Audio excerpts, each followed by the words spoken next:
All right, well, I want to welcome everybody to another webinar sponsored by ISTE and the Teacher Education Network. I'm Dennis McElroy, president of the ISTE Teacher Education Network, PLN. Again, this is the 9th out of 10 webinars in the series Championing Technology Infusion in Teacher Preparation. The first 8 webinars have been absolutely amazing in helping all of us grow in our content knowledge base and to learn how to build a process for infusing technology into our pre-service and in many cases in-service programs. If you missed any of the previous webinars, the recordings, including that of today's webinar, can be found on the webinar registration site. So just use that same link that you used to register. A link to the book chapter being explored today, Evaluating Tech Infusion Candidate and Program Outcomes, will be posted in the webinar chat towards the end of the session. We often focus our energies on the what and how of technology infusion, and today we get to look at the evaluation side of the equation. And with that being said, I'm pleased to introduce our presenter today, Ray Buss. Take it away, Ray. Well, thank you, Dennis and Lori, for hosting these webinars. I appreciate it. I'd like to add my welcome today to all those who are present. As Dennis mentioned, our focus today will be on taking a look at how we might evaluate the effectiveness of our tech infusion. As the title suggests here, I want to clarify something straight up at the beginning of today's webinar. The title of the chapter is Evaluating Technology Infusion, Teacher Candidate and Program Outcomes.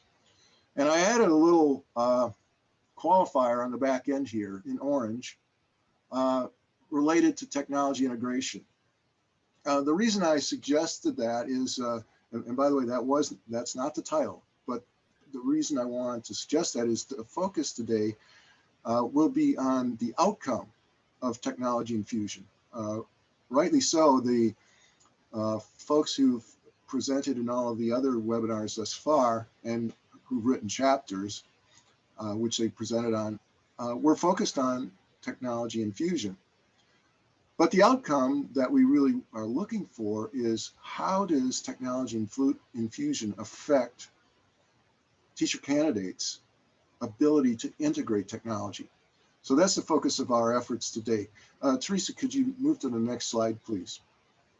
So we're going to consider evaluating the effectiveness of your college's technology infusion efforts. And by the way, we'll talk about the fact that some of you might be on the road there already and a little ways down that road on infusion. Others of you might be just considering it or taking your initial steps in it. So irrespective of where you find yourself right now in that process, I think the webinar today will be beneficial to you because we're going to be looking at all kinds of levels of where you might be in that process. We'll explore some theoretical frameworks and models, some instruments that might be used to evaluate teacher candidate technology integration skills, again, based on your technology infusion. And in addition, there's always the matter of assessing program outcomes as well, and using those program outcomes to feed back in. So for instance, do those people who are teaching the technology infused courses need some more professional development on technology? Do they need more support on how to bring and model technology for teacher candidates, those kinds of things? So we'll be taking a look at this two-pronged side of evaluation or assessment, one dealing with teacher candidates integration, tech integration abilities, and the second dealing with program outcomes. Could we move to the next slide, please? Okay, using a similar format that has been used in the other webinars, we'll take a look at, there's really 4 components that we'll be viewing in this webinar. The first one is the vision, and of course, technology infusion and tech integration are not the same thing. And that has been the mantra that has been offered throughout these webinars and throughout the book, I might add, the chapters. Today, though, we're we're going to take a little twist on that, and we're going to look at the outcomes. And that outcome, of course, has to do with technology integration on the part of the teacher candidates or on the part of teachers if you're working in in-service programs. We want to spend a little bit of time into sharing, talking about experiences. We'll take a look at a scenario that I've included in the book chapter that serves as a motivational component to what we'll be talking about today. Then the third segment of the webinar will be the most, I think, useful and beneficial from the standpoint of we'll look at solution-oriented resources that are available, that some of which we've used at ASU, some of which others have used at other institutions across the country, but nevertheless, something we can all learn from in terms of where we might go with assessment. And finally, the fourth component, you'll have an opportunity, and this is what's really important, I think, about any webinar, is an opportunity to break out, talk with others about the work that you're doing, the challenges that you see, how do you as a leader, a champion of technology infusion, how do you bring this issue of assessment to your own faculty, to your own colleagues, or for that matter, in your own course, if you're working at the course level right now, how do you bring those to bear in your setting? Can we move to the next slide, Teresa? Okay, so although I've mentioned some of this before, I think an organizing framework for today's webinar is around assessing the outcomes for your own program, your own course, and those kinds of things. The point that we want to focus on, or the things we want to focus on today, is how do we know that our technology infusion efforts have been successful? What kinds of measures, what kinds of assessments might we take into account? What kinds of thinking might we consider as we think about assessment processes for the effectiveness of our technology infusion? What techniques and instruments can we use to assess technology infusion, and how can we use that to feed back and improve our colleges or our own efforts on technology infusion? Okay, Teresa, can we move to the next slide? Okay, now I want you to think about the following scenario. Consider that you're in a fly on the wall, so to speak, or you can, quote, sit in on an elementary education meeting. And 4 faculty members are discussing the idea of implementing technology infusion. Now, the discussion's gone on for some time, but now they turn their attention to the aspect of evaluation and assessment of their technology infusion efforts. So let's consider a scenario briefly. The first faculty member suggests the following. So as we move forward with technology infusion to prepare our teacher candidates to integrate technology into their instruction, how do we know whether it's had any benefits? In other words, how do we assess the effectiveness of our tech infusion approaches? The second member suggests, that's a really good point. I've heard a lot about technology infusion, and the idea makes sense to me, but I have to admit I haven't seen much evidence about it and where the research on it. Also, could we use related assessment data to improve our courses, our programs, and to provide targeted professional development for instructors? A third faculty member joins in with the following comment. I spent a lot of time examining assessment of technology integration, and there were several approaches that have been employed. The first one that I read about or saw was TPAC, the model that we thought about using to guide our technology infusion and instruction approaches as we prepare teacher candidates.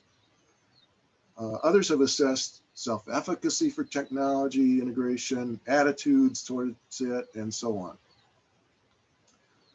A fourth faculty member asked the following question. Have you seen any assessments of technology integration that included portfolios or course embedded assessment or micro-credentialing badges, that is badges, as part of the assessment process?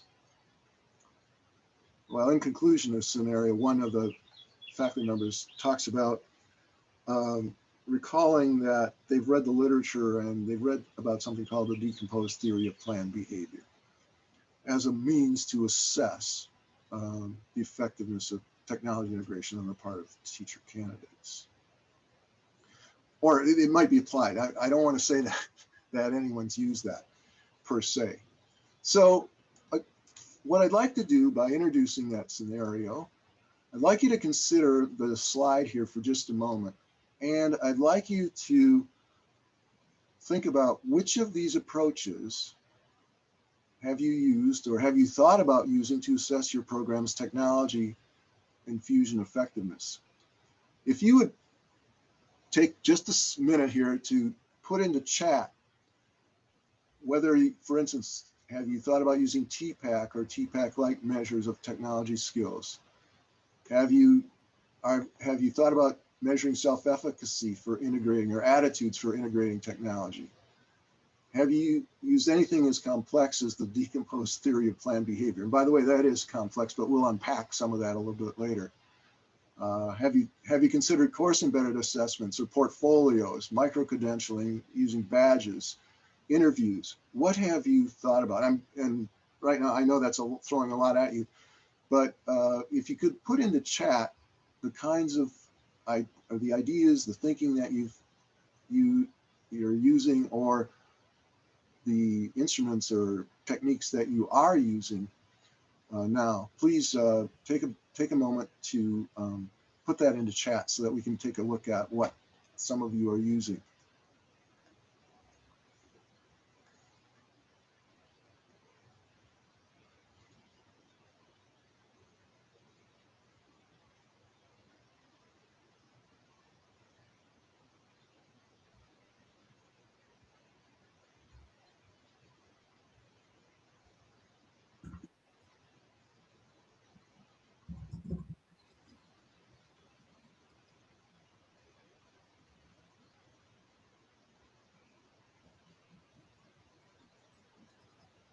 Okay, and by the way, I'm being judicious with my wait time because I want to see the scope of things that people are saying here as opposed to jumping in and continuing with the presentation part. Okay.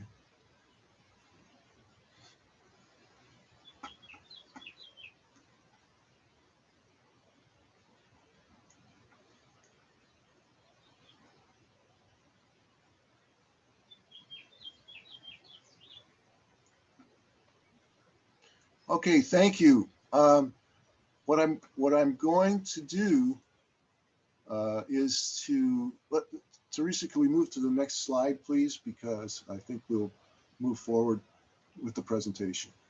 Thank you all for contributing to the those things to chat. I did a quick mental factor analysis of those, and we will I'll talk about some of those as we move forward here.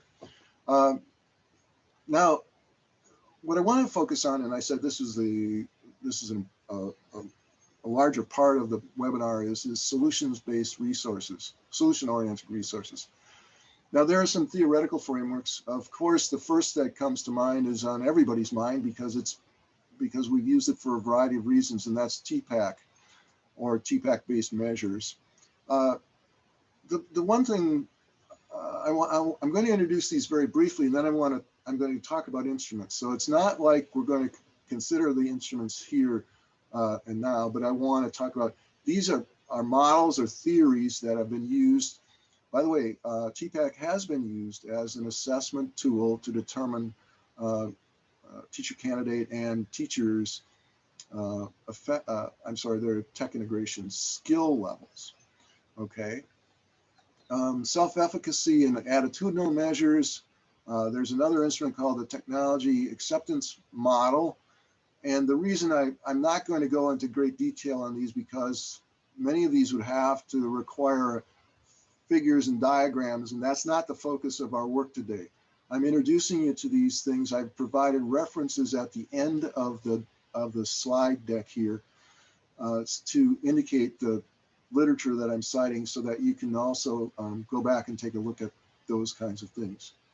I do want to mention two other theoretically based models that have been used, that can be used for assessment.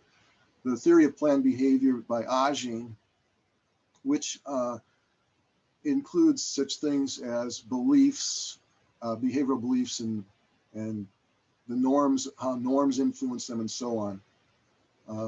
In a moment, I'll expand on that and the decomposed theory of planned behavior as well. So these are models that have been used to explore the idea. In fact, they were used for other purposes. They were used for to look at technology acceptance. In other words, the use of technologies. More recently, they have been used, the TPAC in particular has been used to assess teacher candidates' skills with respect to the various TPAC constructs. Teresa, could we move to the next slide? Because I think that's where the real focus we want to take a look at. All right, now I'm going to suggest to you that there are various instruments out there. And again, as I mentioned, these instruments are cited at the end. There are reference works that cite them. For instance, the TPAC assessment has been used to assess technology integration. Its primary concern, of course, was skill development, which is essential as you think about technology integration. You can't integrate technology if you don't have the skills in the background. And I want to be careful here. I'm not a skill development person in isolation. The ultimate goal, of course, is based on technology infusion, which is program deep and program wide, is to foster in our teacher candidates the abilities to use technology prudently and appropriately as they teach. And of course, the TPAC model or framework has been used as an instructional base for many of the programs in which you're teaching. As a result, Schmidt and her colleagues, and I can name all the other 5 authors, but I'm not going to right now, developed an instrument to assess teacher candidates' abilities in those 7 construct areas: technology knowledge, content knowledge, pedagogy knowledge, and the combinations of those, of course. Now, the important point I want to raise or make here about the TPAC instrument is that it's a proxy for technology integration. By the way, so are these other instruments, but the reason I raise it here in particular is this instrument is really assessing skills that are necessary but not sufficient for technology integration. In other words, I think TPAC is an important part of the teaching aspect of this. I'm less convinced that TPAC measure or TPAC is a good measure of technology integration. And I think as I move on, I think you'll see why I have come to this conclusion. By the way, I want to be cautious. This chapter was written about 2 years ago now, probably a little longer than that.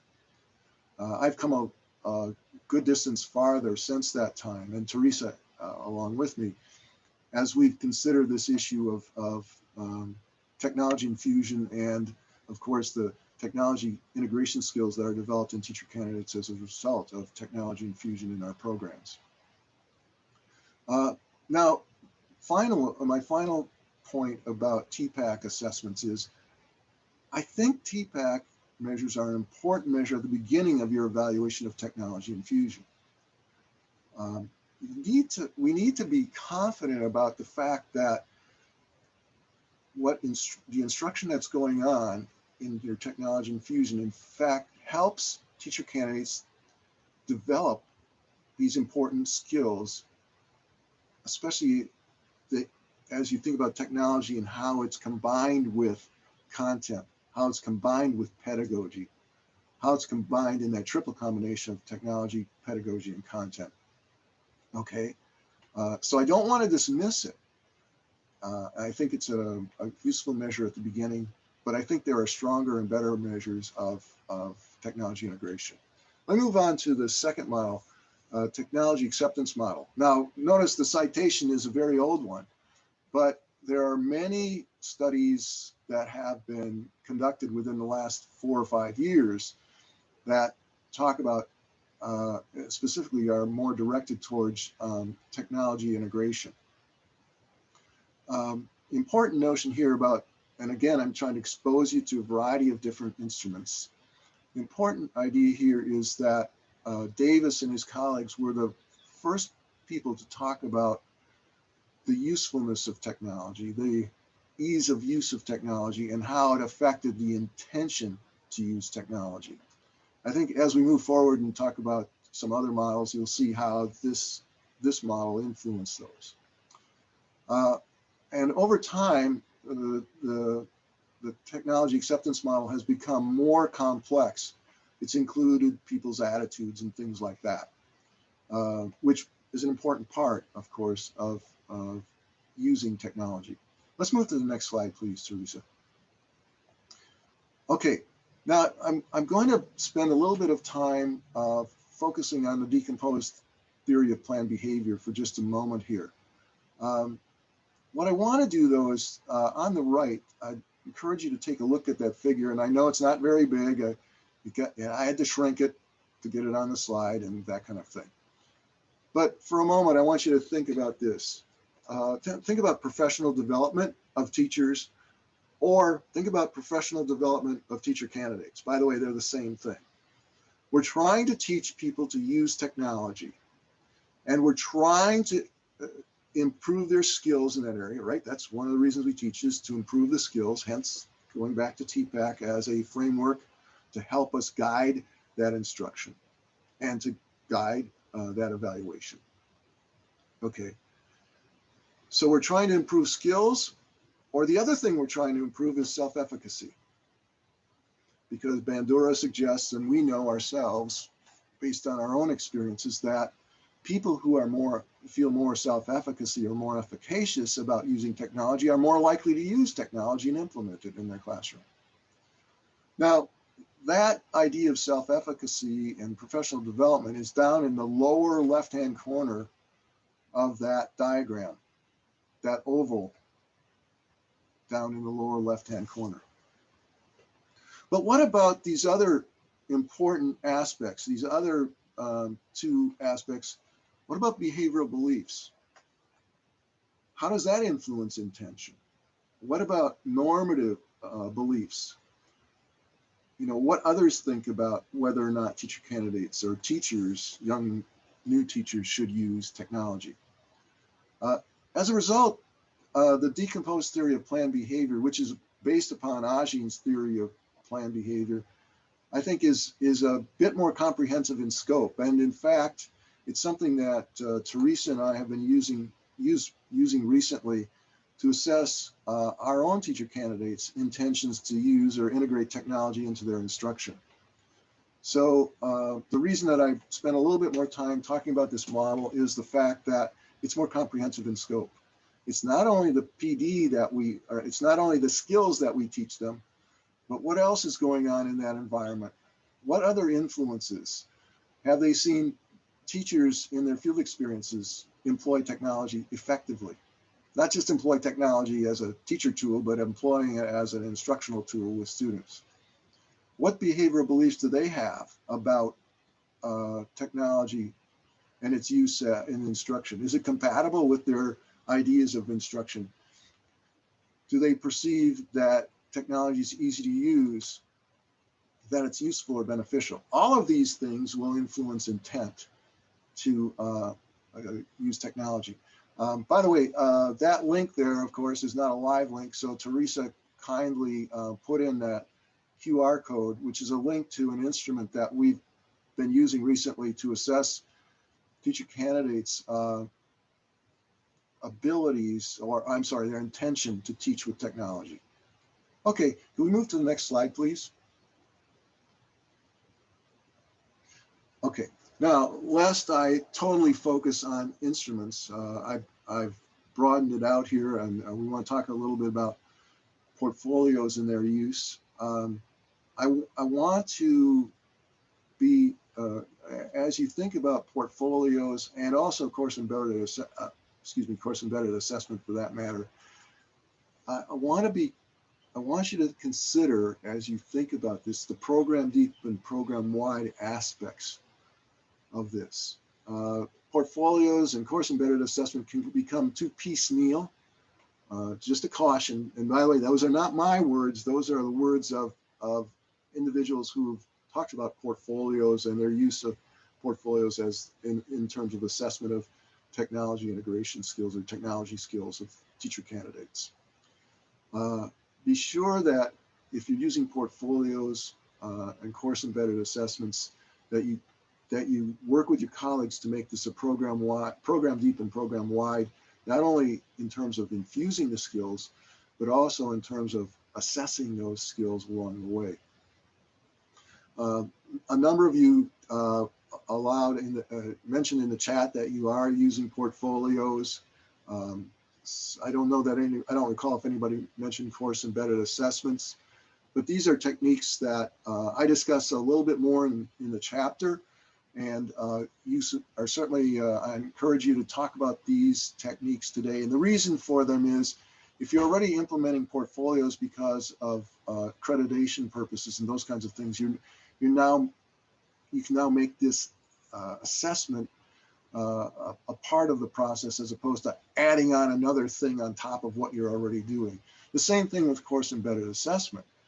That might take a little bit more work on your part, because I'm not sure, depending on what you are doing in terms of technology integration and assessing that in the course embedded assessment components. If you're doing that already, then it might be an easy or a small modification. If you're thinking about using that and you're not currently using it, that's going to take a bit more work. But all these things are going to take work. It's not like they're magical. They magically get done in an instant. The other, I think, two other interesting things that have been going on, not in our program, but in the micro-credentialing with badges is something that is going on. I've read about in the literature here in terms of assessment. I think the one thing about it that recommends it, there are two reasons that recommend it. First of all, you can designate levels of credentialing. From a beginning level, you can build on badges to getting up to a tech integration level. And so I think the work by Randall and his colleagues is an important piece here that talks about micro-credentialing and badges, and it's a worthwhile read. It's a short read in Tech Trends, and so it's a worthwhile read. And finally, interviews and focus groups. I want to suggest that these are interviews or focus groups are an important part of any assessment process, irrespective of your program and what you're currently doing. The reason I suggest this is because we have found that interviews have been very powerful. Actually, we use focus groups, but interviews could be used as well. They're very powerful in a couple of respects. First of all, interviews or focus group data can be used to check on the other data that you're getting. So we've had these survey data, we've used TPAC and that kind of thing here at ASU, but we've always complemented that with focus groups so that we can, quote, triangulate the data. Now, by triangulate, I don't mean you have to have 3 methods, but the point is you want to always get some kind of assessment, qualitative data like interviews, or for that matter, you can use portfolios, of course, embedded assessments, in conjunction with quantitative data like survey data or something like that. The reason is we want to either confirm or disconfirm that survey data. What's coming out of the interview data? Is it saying the same thing and suggesting the same thing that we get in our quantitative data? I'm sorry. If it is, then that's beneficial. we're typically seeing that in the work that we see. Further, we can ask questions there about their instructors and how adequate was the preparation, how adequate, and some of the things that we found out is that the students suggest how our instructors, many of whom are not full-time faculty members, many of whom are not technology focused. When you go to an infusion program, of course, Tech Infusion program, you're depending on people who are very knowledgeable on methods, for instance, in our program, very knowledgeable teachers of methods courses, but who may not be very knowledgeable about technology or using technology initially, at least. We found, in fact, that it takes about 2 or 3 semesters of work before the instructors who might have been very capable methods instructors, but who weren't necessarily effective in using technology or knowledgeable about using technology as a part of their methods courses, for them to get to that level. So 2 or 3 semesters. Okay, so those are some of the strategies that and techniques and procedures about assessment that I'd like us to discuss. Moving to the next slide. Here's your opportunity now as we, oh, I'm sorry, one last slide real quickly, and then we'll move on to our breakout groups. I'd suggest that a multi-stage strategy might be beneficial for you to employ as you think about assessment of technology infusion, and the ultimate outcome, of course, is technology integration by your teacher candidates. I'd begin, for instance, by using TPAC, because you do want to know, are they learning those tech skills and the combinations of can they combine those with their content knowledge and with pedagogical skills that they're learning. So I suggest using TPAC early on. The Schmidt instrument is available. There's another one. Tandoor has done something recently, more recently, he and his colleagues have done something that look at 6 constructs. For instance, and these have to do with, was TPAC information, were they allowed to use it, and so on. So did they see role models using it? Did they have authentic opportunities to try this out in school-based settings? Did they receive feedback? Did they do lesson plans and instructional processes on these TPAC skills and that kind of thing? So looking at Schmidt or the Tandoor article is a way to tap into these TPAC skills. And Tandoor focuses more on the opportunities to practice those skills. And then interviews or focus groups to begin. Okay, now as you move forward beyond those initial year, 1 or 2 or 3 years, you might think about more advanced assessment processes. For example, micro-credentialing or badges or portfolios. Now, it may take you some time to implement some of these things. So that's the other thing that using the beginning strategy of TPAC on the other side of the slide shows. Until you can move forward with your own micro-credentialing processes or portfolio process and so on. Another strategy might be the IT squared survey. I'm sorry, I didn't talk enough about that on the previous slide, so I'm going to mention it here. We assess these different, behavioral beliefs and normative beliefs and the idea of self-efficacy and those kinds of things. And we have items on this instrument, the IT squared survey, that assess these, and that how do these influence then intention to integrate technology. Now notice all of these measures are still kind of, quote, proxy measures. The actual measure would be going out and observing them in classrooms, right? Once they begin teaching. Are they using technology? How are they using technology? Those kinds of things. Of course, that's a very costly venture, one that almost no college of education could really employ, because we can't follow our students that closely once they become teachers. They're scattered all around, for one thing. Some of you might have institutions where they're less scattered, but still don't have the resources to do that. So that's why we use like the IT squared survey might be. And again, nevertheless, I'd encourage you, even at the more advanced assessment processes, to consider interviews and focus groups to triangulate that data, to confirm it, and to allow you to ask a few more questions about what their experience was with using technology in your program. Okay, now it's time for one probably last past time due, but for the let's go to the next slide, and it's the breakout sessions. Now, in your breakout rooms, and you'll be assigned to breakout rooms, I'd like you to focus on these three questions, okay? Based on your roles and responsibilities, what assessment techniques might you be appropriate for your setting? In other words, what ones might you be considering? Okay, what barriers and affordances are present in your setting with respect to some of those assessment procedures and instruments? And after considering the affordances in your setting, what might be the most appropriate first step toward your bigger vision of adopting assessment measures? Teresa helped me frame these. I had some other questions, and I appreciate her, because what I want you to do is to, no matter, irrespective of where you are right now in this process, whether you're doing some assessment already or thinking about the processes, I think these questions will be helpful and fruitful for you. Lori is going to assign the breakout rooms. Thank you, Lori. Sure. 10 minutes is good for the breakout? Yeah, 10 minutes sounds good.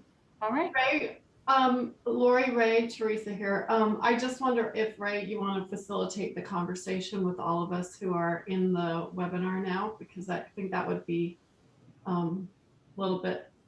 Okay, so there's no need to. I don't think there's a need for breaking. There isn't. Okay. Small groups. I'll be happy. Yes, that's fine. Thank you, Teresa and Lori. All right, let's take a look at the first question. Based on your roles and responsibilities, what assessment techniques might be appropriate for your setting? And this is really a great time for you to share. So you can open your mics and go ahead.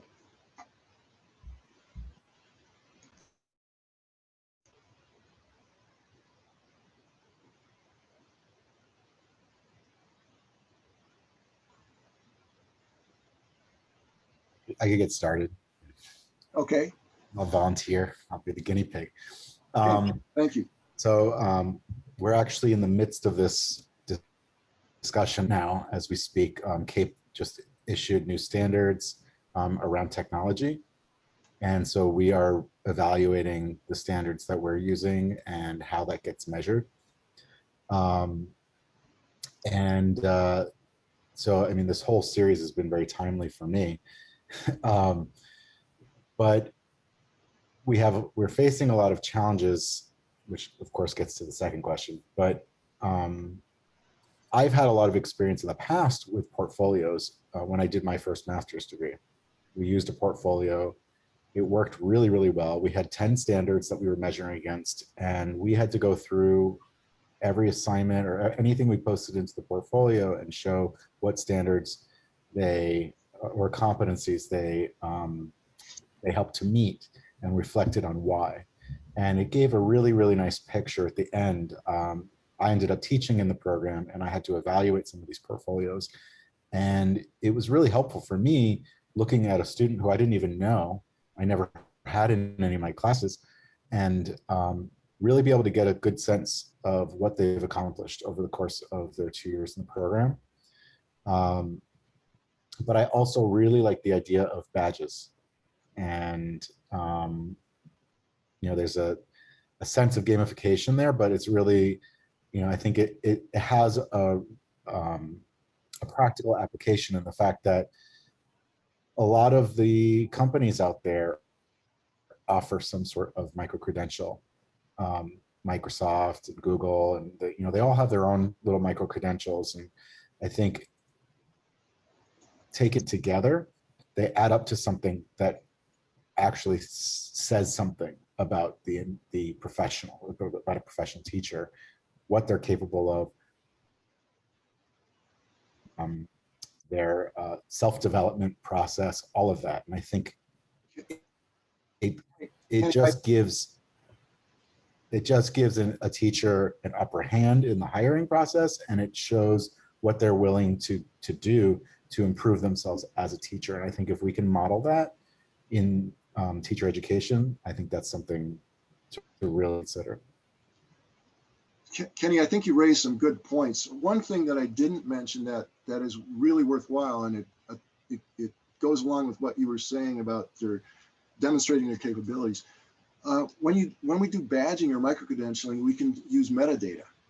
We can demonstrate what skills, what particular skills and I don't just want to say skills, because that I don't want to talk about just skills, but the abilities that these teacher candidates have developed, for instance, as they move forward and apply for positions and that kind of thing, especially given the current situation where we're now using more technology than we ever would have imagined a year and a half ago, right?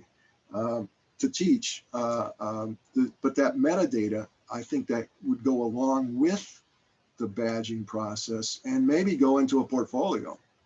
Would be an incredibly powerful, as you suggest, I think an incredibly powerful way to go. But the reality is also, we live in an accredited world, and in order to make that process as painless as possible, that should also be infused and integrated into everything that we do.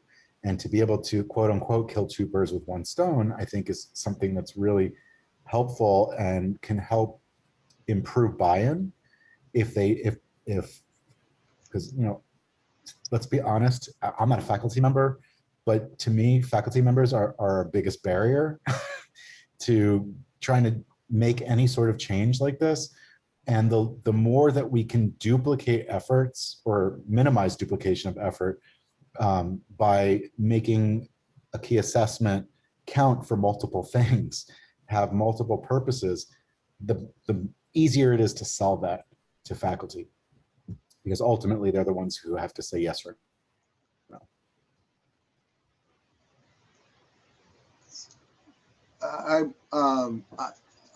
I would like someone, if they care to respond to that, open their mic and not in I'm just seeing some of the chat things going on here.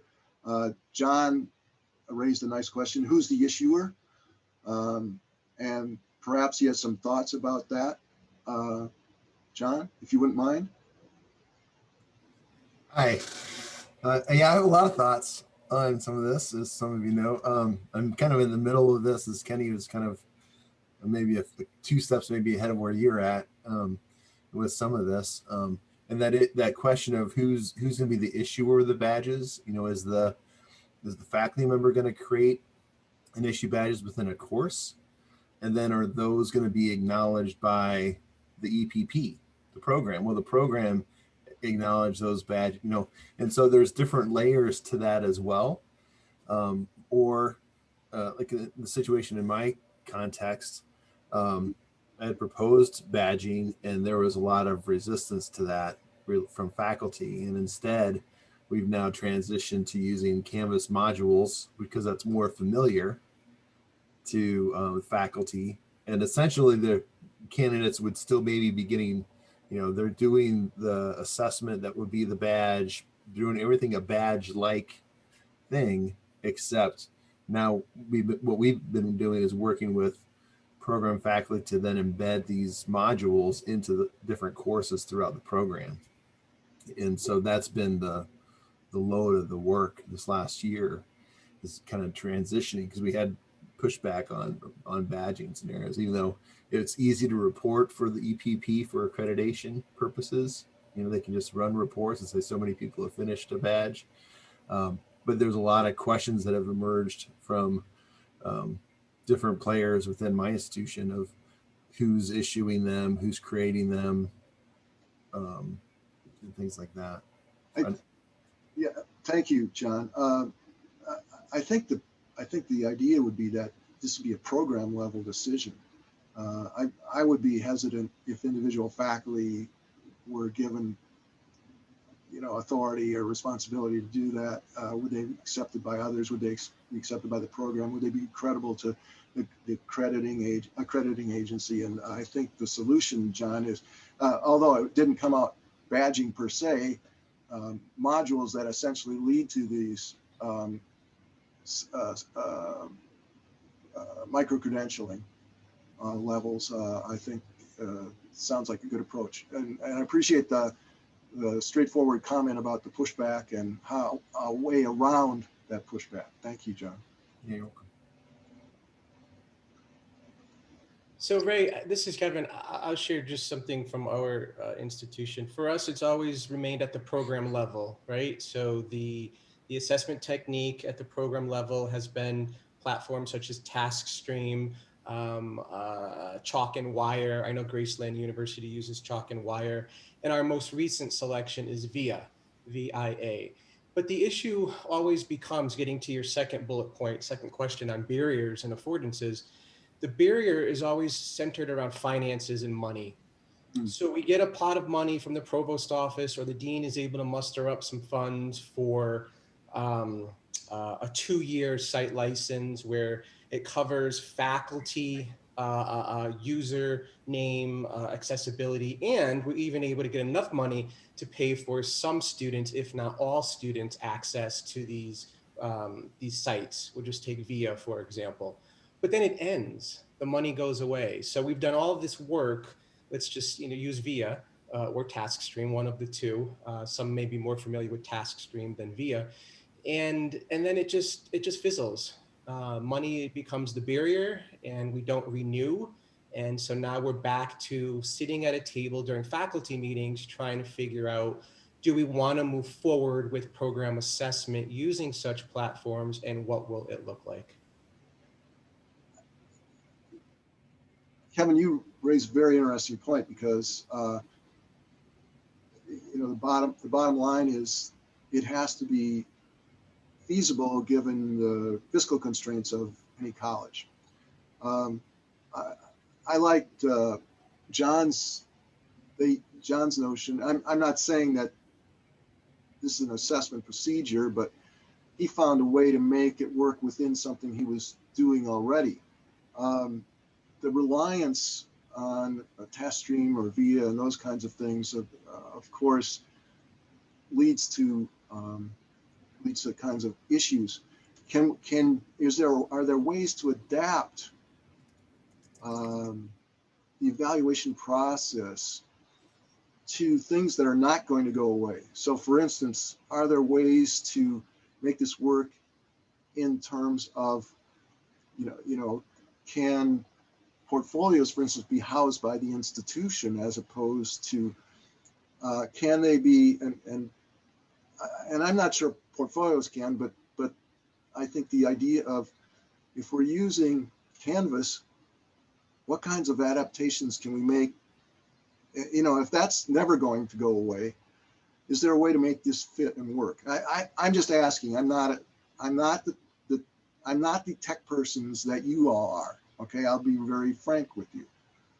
I'm an educational psychologist and come at this from the standpoint of understanding mentally how teacher candidates move forward with tech integration. And so that's hence my work with Teresa and Keith Wetzel and here at ASU. Okay. Others, please join in. If I could ask another question too, and maybe related to Kevin's in there too, about, because we've just gone through a cycle of that ourselves too, with VIA and TK20, in terms of things, but it all really came down to that issue of reporting. How can the program report out to our accreditation for accreditation purposes? And so I think that's a big question. And again, I think of that contextual knowledge domain there of trying to understand, the roots of our programs. And as we're talking about technology infusion, how do we tap into what are the most valued things for our programs, and that being accredited. And so how do we demonstrate for accreditation infusion that our candidates are using, and like you said, how are they integrating technology within their practices? Right, can I interject for just a second? Absolutely. Okay. I find it very interesting that the conversation has gravitated to badges, which to me are the most, of all the lists, they're the most subjective probably, because they can be course specific, but also maybe not always proven to be so rigorous. I think one thing that we've tried to do, or maybe had no other way to do at the time at our university, is to reach for the assessment tool that was going to match where we are in the progression of adopting a technology infusion approach. So we've gone through phases at our university where we were infusing technology in a handful of courses, and then we looked at student teaching.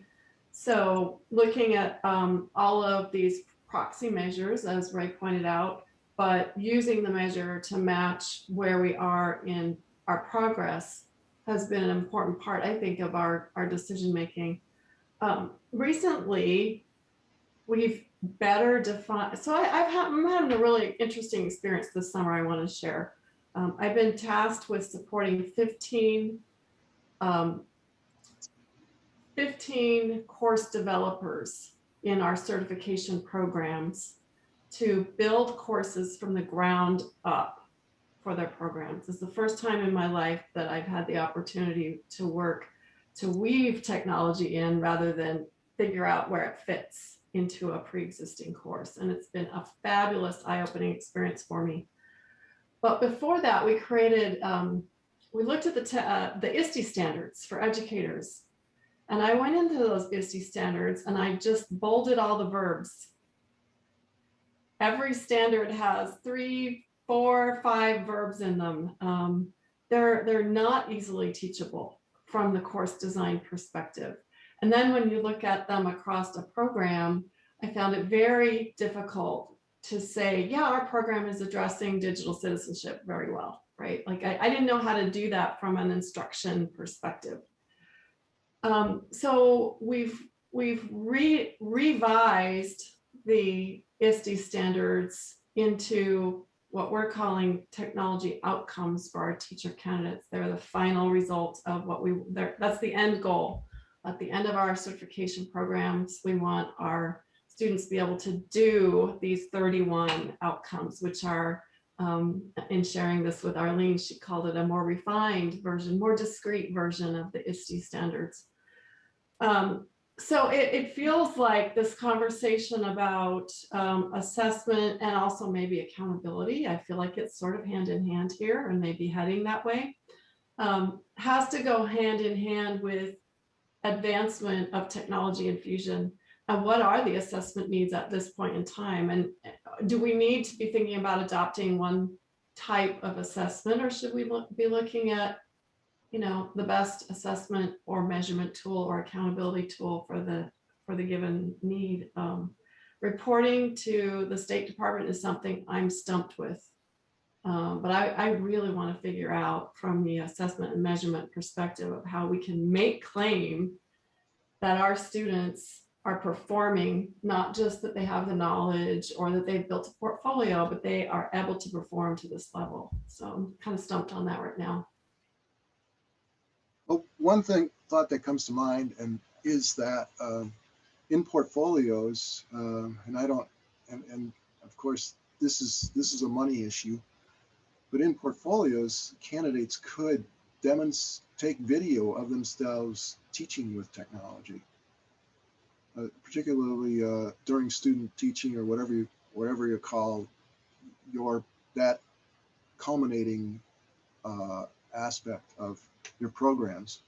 I think those would be, that would be a way to address the issue of whether they've got those skills and abilities and talents. Actually, I should talk about knowledge, skills, and dispositions, because that's usually what accrediting bodies are talking about. By the way, I'm not saying that's easy. I'm saying that that's probably as close to seeing somebody out after they've graduated from the program and what they're doing in their classrooms. But that would certainly be I think, a telling component of any portfolio, for instance, would be that video evidence.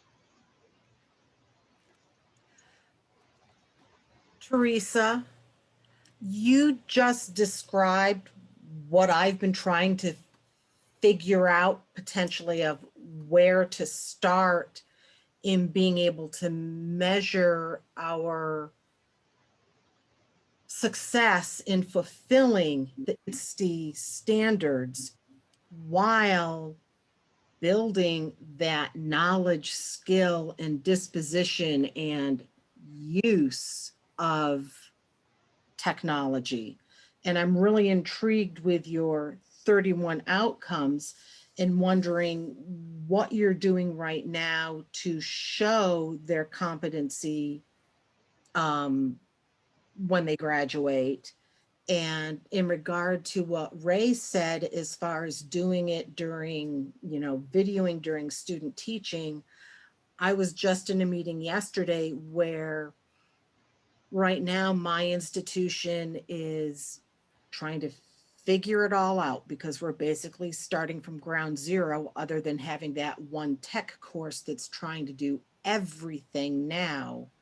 But I envision it in the future, as we've talked about in some of the previous webinars, of being that introduction, just like the introduction to education course, we now have the introduction to technology, and then it's infused in our program throughout, with the ideal endpoint being that recording during student teaching to show the success. And we talked about starting backwards, in a sense of having our junior experience, which is right before student teaching, when they start spending a lot of time. They're in the classroom every week. And it's called junior experience, but it's their semester before student teaching. I don't know why it's called junior experience. It happens in their senior year. But having them have requirements that we can start expecting of from our junior experience at an introductory level, then by the time they're student teaching, expect a more advanced accomplishment of what we're looking at. And from there, we'll keep building down until our program has really the support system to support that success at the, at the end. Right now, it's not. So we'll be able to watch the growth of it over time. But that's kind of what we were talking about yesterday. Thoughts, ideas? Teresa, I'll will just share? maybe I'll trail us off because I know Lori wants to put closure to this session. The other thing that I've been thinking about, Ollie, is how do we use these 31 technology outcomes, communicate them to the students that these are the performances that we want them to be able to be efficient with by the time they graduate. Mm-hmm. How do we put in place in the way in which we run our courses, so our content as well as our pedagogical interactions, as well as the way we offer refinement and feedback to students, how do we establish student agency? Right? Like how do I get them to the point where through my work with them and through my work with other instructors who work with them, how do I get that increased student agency so that that learning trajectory for learning how to teach effectively with technology doesn't have a bump at the end of graduation, and it's seamless and continually growing in a nice professional way where they can take the reins themselves as they graduate and continue. So that's kind of philosophical. And continue. That's what's absolutely where we're headed. Ray didn't put a lot of emphasis on that IT squared instrument, but I encourage you to look at that, because that, we're thinking, is fairly predictable of students' future behaviors. And so what we're looking at doing, goes to question number 2, the barriers, but what we're looking at doing is figuring out how to get buy-in from instructors to perform that assessment at points in time across the breadth of the program, feed the data back to those bands of semester instructors so we can say, here's the progress we saw in your students last semester. What do you think? You know, like, how can your courses be refined because of this data? So that's where we're at right now at our university, is figuring out how to adopt wholeheartedly program-wide that IT squared instrument, and also how many of the technology outcomes can we address in each of those courses. Laura, it's all yours. Great. All right. Thank you so much. I appreciate this conversation. This has been absolutely fascinating to listen to. I love the discussion about badging and portfolios and such. It happens a lot in K-12 as well. We have these conversations quite often too. So it's great to hear that it's also happening at the higher ed level. Thank you all for joining us. This has been another great hour of conversation. The chapter was put in the chat, so please go ahead and grab that if you'd like to read it. All of the other ones that have been recorded are available to you at just wherever you signed up for this one. Go back to that website and you'll see that. And the culminating one will be at the ISTE conference, which is coming up in a couple of weeks. Thank you all for coming.